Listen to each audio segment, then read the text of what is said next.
जय भोजपुरी सब भोजपुरिया श्रोतागण के हम आपके भाई दोस्त बेटा जीजी तिवारी जी प्रणाम करल बानी। का हलवा आशा करते हैं जा आप लोग बढ़िया हो हम जा एक बार फिर से आप लोग के बीच में लेके हाजिर बानी। एगो भोजपुरी में धमाका भइल बा जौन की पावर स्टार पवन सिंह वह नाव में ही बाटे। पावर स्टार जब भी कुछ करेले हिला के रख देवेले इंडस्ट्री के, बार बार ना करस लेकिन जब करेले तो सब कोई सोचे पे मजबूर हो जाला। आप लोग रिएक्शन हमने के तिवारी ब्रदर्स हमारे छोट भाई दोनों जना का देख ले बानी जा, लेकिन हम कुछ तो आप लोग जानता नहीं कि थोड़ा लेट नाइट तक आदमी काम करेला, जैसे हम आप लोग के थोड़ा लेट रिएक्शन दे रहा बानी। लेकिन हमारा पता बा आप लोग हमारा रिएक्शन जरूर देखे नहीं जा, तभी आप लोग के दिल के सुकून पहुंचेला अपन खाटी भाषा में। तो एक बार फिर से आप लोग बीच में रिएक्शन लेके हाजिर बानी। लेकिन ये चैनल जौन बा बीएफसी रिएक्शन के अंडर में ही बाटे। कुछ ऐसा रिएक्शन होला जौन बीएफसी रिएक्शन पे ना आवेला। पवन जी खेसारी जी के जौन गाना आवेला वह स्पेशल कुछ गाना एक दो आप लोग के बीच में, और एक चैनल से एक दो वीडियो ही दिन भर में डालल जाओ। यूट्यूब की तरफ से नियम अगर 3 वीडियो डालल जाओ तब ही नोटिफिकेशन वर्क करेला। ऐसे ए चैनल खोले के पड़ल हा जेमे अगर हमारे मान ली हमार रिएक्शन हर एक गाना जौन भी भोजपुरी का अच्छा अच्छा गाना बाड़े चाहे छोटा स्टार के होकर सब कोई के रिएक्शन आप लोग रोज 2-3 गो देखे के मिलत रही। इस चैनल के माध्यम से रोज आप लोग रिएक्शन देखे के मिली, 2-3 गो रिएक्शन देखे के मिली। वो चैनल पे पवन जी खेसारी जी के जौन स्पेशल गाना रही और जौन की मतलब जौन की जौन ज्यादा पब्लिक डिमांड करे वैसा रही वो वेब सी रिएक्शन पे आप लोग के मिली। चाहे ओमे हम होखम आ नाहू होखम, अगर ना होखम तो उ जौन जौन हम रिएक्शन करम, जैसे कि पवन सिंह की गाना भइल बा मोहब्बत अब बेचाता, एमे हमारे भाई लोग सुबह कह के आप लोग के बीच में डाल दिले वालो। लेकिन अब ये रिएक्शन फिर से हमें गाना के करके सिर्फ सिंगल आप लोग के बीच में डालल बानी। तो प्यार सपोर्ट दी जा, कितना प्यार करें जाए चैनल के सब्सक्राइब करके और वीडियो के शेयर करके दिखाई जा। तो आप लोग के बीच में लेके हाजिर आपके भाई पवन सिंह के दमदार रिएक्शन का भाई लोग का नाम बा जबरदस्त वीडियो बा भोजपुरी के, यह वीडियो नेक्स्ट लेवल तक लेके जाए। तो चलिए बाद में कहिए देखला के बाद का खासियत बा पहले देख लिए। जब बेकरारी बहुत बा आप लोग बता दी कि टाइम हो रहा बा 9:30 बजे और वो रिएक्शन 1 घंटा 1.5 घंटा पहले ही रिलीज हो चुकल बा बीएफसी रिएक्शन पे हमारे भाई लोग के। लेकिन हम उठल बानी, आँख हमार दर्द कर रहा बा, लेकिन आप लोग खातिर रिएक्शन ज़्यादा से जल्दी कोशिश बा कि आप लोग के बीच में रिएक्शन आ जाए।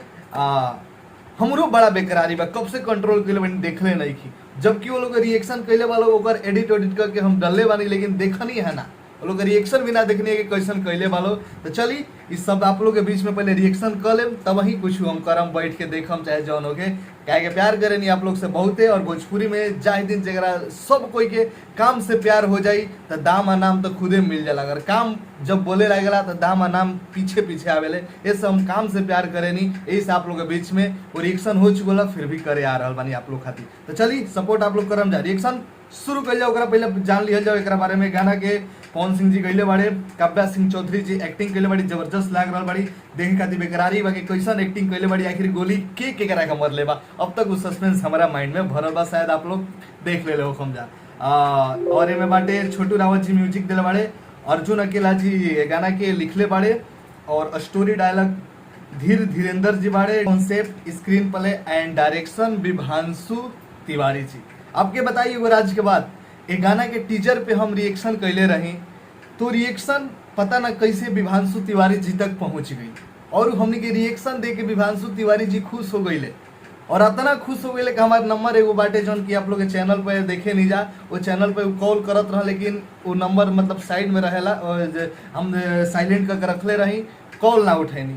फिर वो पता ना कहाँ से खोज के एगो हमारे जौन छोट भाई बाड़े अनिकेत जी के नंबर निकल ले आ फिर कॉल के लिए तो हमारे भाई से ये कले करे आप लोग इतना बड़ बन जाएगा हम लोग के नंबर जल्दी नहीं के मिल पाओ। और विभांशु जी मिल के इतना बड़ डायरेक्टर होके पवन खेसारी जी के साथ काम करे वाला आदमी, और जब आदमी अगर कहा जाला जे काम से प्यार करला, विभांशु तिवारी जी काम से प्यार करेले, यही से एगो छोट अपन रिएक्शन आदमी करल बा, हम काम कैनी, उनका हमारा काम अच्छा लगल उनका के, तो इससे हमारे वो काम खातिर धन्यवाद देले और कॉल करके हमारे के बधाई देले और तारीफ कैले, बड़ा अच्छा लगल। आप लोग के वजह से सब हो रहा बा। विभांशु तिवारी जी कॉल करके हमारा के धन्यवाद देले बाड़े और कमेंट भी कैले बाड़े। वो टीजर के रिएक्शन में देखम जा तो नीचे अपन खुद नंबर भी देले बाड़े और कमेंट भी कैले बाड़े, वो नंबर मंगले बाड़े अपन नंबर दे के बड़ा ही मतलब खोज के, तो बड़ा ही खुशी भइल ई जान के कितना बड़ ऊपर हतना लेवल पर रहे वाला आदमी भी कितना दरिया दिल बाटे।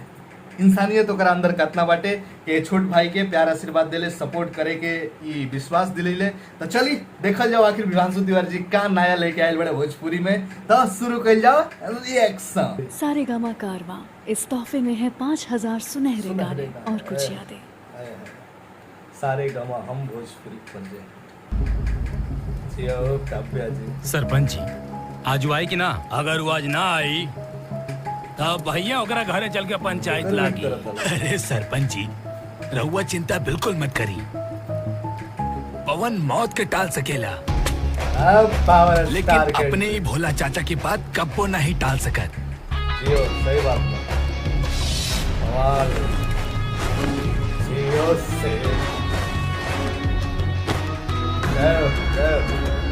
कैसन बड़ा पवन बेटा?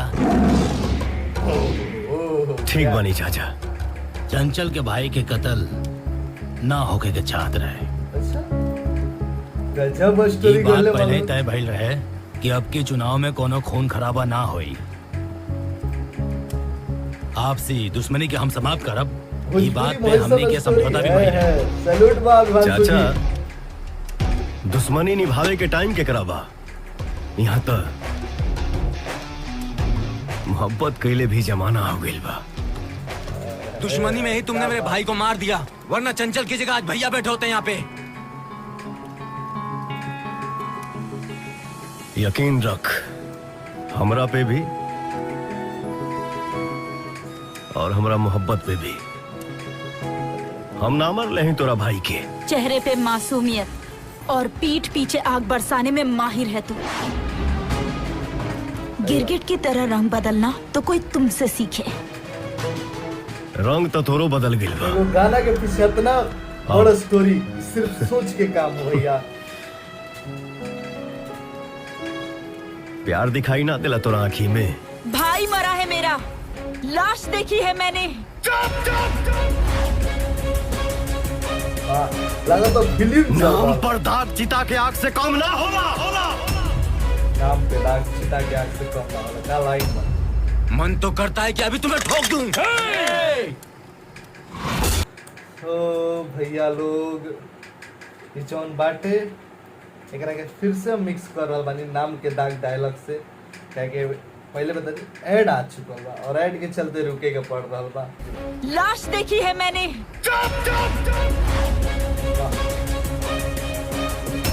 नाम पर दाग चिता के आग से कम ना होला। क्या डायलॉग बा? नाम पे दाग चिता के आग से कम ना होला। नाम पे दाग। मन तो करता है कि अभी तुम्हें ठोक दूं। बस करा जा, यहाँ कोनो खून खराबा ना होई। अंशु जी कहले रहनी स्टोरी सरपंच चाचा आज तो आपने हमें रोक लिया, मगर हमारे यहाँ खून का बदला खून से लिया जाता है। अब क्या उखाड़ लोगे तुम हमसे बगावत करके? ये डायलॉग हम तो बर्बाद हो चुके हैं तुमसे मोहब्बत करके।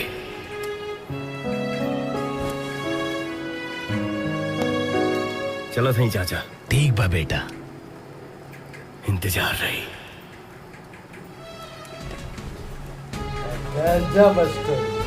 सैल्यूट बा भोजपुरी में एगो नया नेक्स्ट जनरेशन एकरा कहल जाई। अब तक भोजपुरी में ऐसा गाना नहीं खराई। वाह गजब। मान गई आज पहुंच चेंज तो हमेशा उन्हें करे।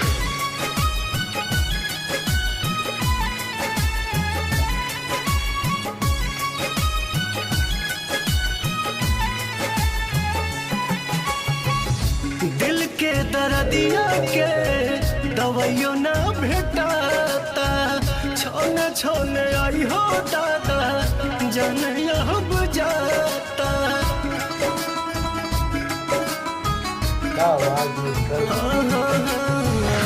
दिल के दर्दिया के दवाइयों ना भेटाता, छोने छोने आई हो दादा जाने अब जाता।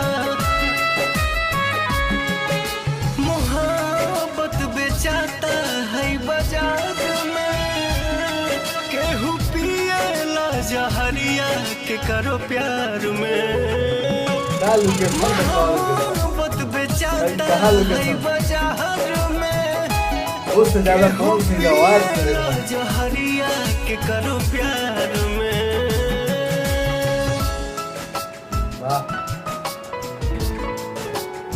कभी सोचले आदमी ना रहे भोजपुरी में भी हतना जमना कहल गहराई में जाके वीडियो बनावल जाए।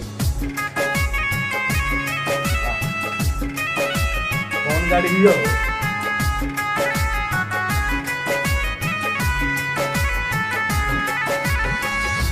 छने करे जा दिल के तनी नया राम जी कहे के बनौलो रो देवेले पवन सिंह कई गो देवी गीत में सैड सॉन्ग में प्रूफ बा। पहले के सैड देवी गीत की विदाई की देख लो छने करे जा दिल के तनी नया राम जी हाँ कहे के बनौलो मोहब्बत ये राम जी। सारा सपना बन के आंसू बहे धार में केहू पिएला जहरिया के करो प्यार में। बोला भैया सारा सपना बन के आंसू बहे धार में केहू गाना और वीडियो डुबा देता था, जहरिया मन करता के खो जाए, करो लेकिन हम बहुत प्यार कंट्रोल में। करते हैं। आप लोग के साथ साथ रिएक्शन भी देवे के बाद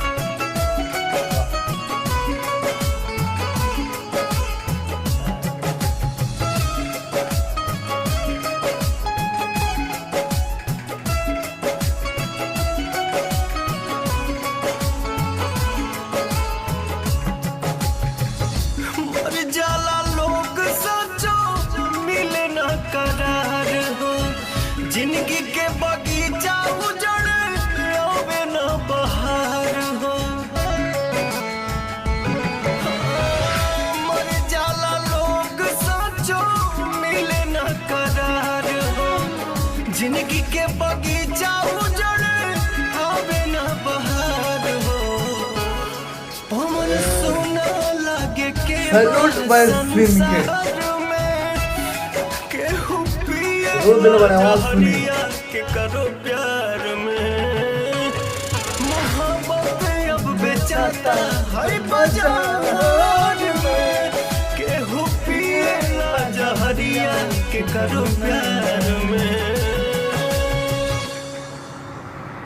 कहा दर्द बा आवाज में।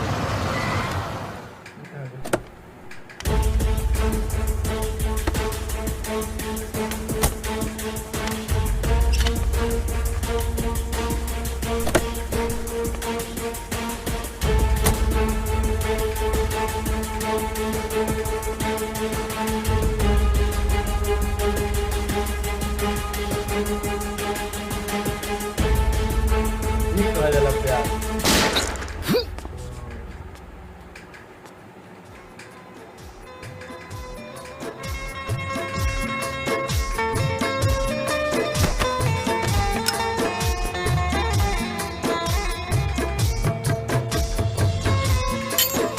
गोली निकाल ले रहे हम बंदूक में से अपना।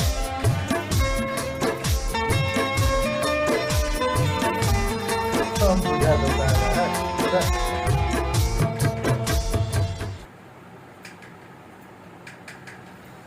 तब का कहीं के शब्दे बंद कर देले बा। जौन कहल जाला नु कि कोनो चीज के बारे में कभी कभी इतना वो चीज बढ़िया होला या इतना खराब होला कि शब्द ही ना रहला। इतना बढ़िया वीडियो बा, इतना बढ़िया बा कि हमरा भी शब्द नहीं खे बाचल है वीडियो के का तारीफ करे। सच कहीं कहीं तो हम अपना आप के रोक देनी है रोए से, काहे कि हम बड़ी इमोशनल आदमी है भैया। कुछ सीन देख के हम फिल्म के भी कोई सीन देख के मेन बा के जे कैमरा लागल बा ऐसे आदमी उतना अब समझत नहीं। आप लोग पब्लिक में आदमी नाक होगा अगर अकेला में गाना जहाँ अगर देख लेनी तो पक्का बार रोवाई आ जाए। वो स्थिति में लेके चल गई है कहीं दिल जौन मानो कभी ना कल कसमसा के रह गए वो लेवल पे चल गया दिल। जो पवन सिंह आवाज रोले बड़े पवन सिंह आवाज में उस सीन कैले बड़े का मतलब का कहीं अगर एगो कहल जाओ तो हम रिएक्शन में सुननी है भाई लोग करत रहे तो एगो कहले हानि के जी हमारे शब्द नेक्स्ट जनरेशन भोजपुरी के अगर नेक्स्ट जनरेशन कहल जाओ तो गाना शुरुआत कैले बा आ रहल बा ऐसे क्वालिटी दे रहल बा और बढ़िया बढ़िया कैमरा लागल बा। बहुत सारा गाना आइल बा पवन जी खेसारी जी के बहुत लोग आइल हा लेकिन ई गाना सबसे अलग बाटे। 4 मिनट के 3 मिनट के गाना बा भैया, वो हमें 4 मिनट 3.5 मिनट के तो स्टोरी, 4 मिनट का शुरुआत में हमारा लगला 3.5 मिनट का स्टोरी रहे, लास्ट में 1 मिनट के करीब में, तो 4 मिनट का स्टोरी 5 मिनट का स्टोरी के देखा एकरा खातिर मेहनत पैसा आपके बताई। तो विभांशु जी जब कॉल के रहन उनका अनुमान जौन खर्चा उ बतैले तो उ कहल जाऊँ तो गाना के ऊपर कम से कम 25 लाख प्लस खर्चा लागल, वीडियो से लेके ऑडियो से लेके पूरा। अब पता नहीं ऑफिशियल कितना खर्चा लागल बा, लेकिन अनुमान खाली आदमी लगैले बाटे कुछ जानकारी लेके 25 लाख प्लस बहुत खर्चा भइल बा। और जौना ई फार्म हाउस बनारस में बिल्ला या कुछ करके फार्म हाउस नाम बतैले, पहला बार कोनो भोजपुरी गानन के शूटिंग भइल बा उ फार्म हाउस में। ना अब उतना महंगा फार्म हाउस, उतना जबरदस्त फार्म हाउस हटे। अब समझ जाइए गाना के बारे में रिव्यू में आप लोग के कहा कहीं बहुत कुछ बात बाटे, बहुत कुछ आप लोग को बताई जौन की रिव्यू अभी आई, या तो हमारा Bhojpuri fans club news channel से आ सकता कौन से भी कुछ स्पेशल रिपोर्ट आई। तो नेक्स्ट जनरेशन नेक्स्ट लेवल भोजपुरी के शुरुआत कर दिले पवन सिंह जी आज से। अब ऐसा गाना भी आपके देखे के मिली, और एक कहत हमके तनी भी नाला खराब लागी, कब तक ऐसा भोजपुरी में गाना नहीं खन बनैले रहन पवन सिंह ही कुछ बनैले बड़े, और लेवल पे खेसारी जी के सब कोई के बाद, लेकिन ये पवन सिंह के गाना भोजपुरी में अतने कम डायरेक्शन सब कुछ कमाल बा, बवाल में कोनो शिकायत करे हमारा औकाते नहीं के, कुछ कहे औकाते नहीं का, स्टोरी से लेके आवाज दर्द उ तो मास्टर है लोग सब पे मनवा चुकल बाड़े। विभांशु तिवारी जी एगो क्रांति ला दिले भोजपुरी में, एगो नया लेवल के ओरिजिनल चीज आप लोग बतावे नहीं, टॉप क्लास के सबसे बेहतर भोजपुरी के वीडियो बाटे। एमे केहू के बुरा ना लागे के चाहिए कि पवन सिंह के गाना आता पवन सिंह के, वो आदमी से हम बहुत दूर रहल चाहे नहीं जे ई सोचे कि पवन सिंह के हम गाना पर रिएक्शन, पवन सिंह के फैन हई तो हम पवन सिंह के तारीफ सुनल पसंद करम ना, चीज कैले बाड़े तो चीज के हम शबाशी देम, तारीफ करम, खमा का कही हमर समझ में नहीं होत कि का चीज के आपके तारीफ करी, सब चीजें तारीफ करे लायक बा, बवाल बा, जबरदस्त बा। आप लोग के रिएक्शन कैसा लागल नीचे कमेंट सेक्शन में बताएं जा, और सपोर्ट करी जाए वीडियो के, हाथ जोड़ के हम अपना तरफ से बेनती बा कि वीडियो के से देख के खाली जाई जाना, कमेंट लाइक और शेयर जरूर करी जा। अब प्लीज ओहू भैया लोग से हाथ बा, अगर ये सोच के आप लोग करम जा कि हम खेसारी जी के फैन है, हम उनकर फैन है, तो गाना के डिसलाइक करी, ए पर रिपोर्ट मारी, हाथ जोड़ के बेनती। आज आप तो अपन तनी ऐसा स्वार्थ खातिर मार दे, लेकिन आप पूरे भोजपुरी पे दाग लगाओ तनी, भोजपुरी के आगे बढ़े से रोका तनी। सच कहता नहीं जाए दिन भोजपुरी में काम से प्यार आई, काम है एमे पवन सिंह भी बताई बहुत राज बा, दू दिन लगातार टाइम देले बड़े बिना सुतल, एगो राज बा, सिर्फ विभांशु तिवारी जी हमके बताइए। तो बहुत कुछ राज बा गाना के बारे में, वो राज आप लोग के बीच में मैं भोजपुरी फैंस क्लब चैनल से खोलम, हम ही आके खोलम या भाई खोलियन, बहुत कुछ बात और भी बात करे के बाद बात करके हम आप लोग बताएं। तो कमाल के बाद जबरदस्त बा, एगो अलग ही चेंज कैले बाड़े विभांशु जी, सैल्यूट बा एक खातिर, जबरदस्त बा, कमाल बा, एकरा खूब शेयर करी जा, सपोर्ट करी जा, और भोजपुरी के नेक्स्ट लेवल के स्वागत करी जा, यह कम स्वागत करी जा भोजपुरी के नेक्स्ट लेवल के, ताकि हमनियों के गाना और वीडियो और फिल्म के अवार्ड मिले, सम्मान मिले, हमनी के कलाकार के सम्मान मिले, हमनी के काम के सम्मान मिले, जब हमनी के कर्म से अपन प्यार करम जा। पैसा पॉपुलरिटी तो पीछे पीछे आवेला, कर्म पहले करल जाला। जय भोजपुरी, एकता बना के रखी जा और सपोर्ट करी जा, और ये हमारा नया चैनल है, एकरा के सब्सक्राइब करके खूब शेयर करी जा। और भी बाकी खेसारी जी के जो नया गाना बाटे अभी आइल बाटे, ओकर रिएक्शन आप लोग के देखे के मिली कहवा, BFC रिएक्शन पे हमारा द्वारा। चलिए मिलते हैं अगला वीडियो में।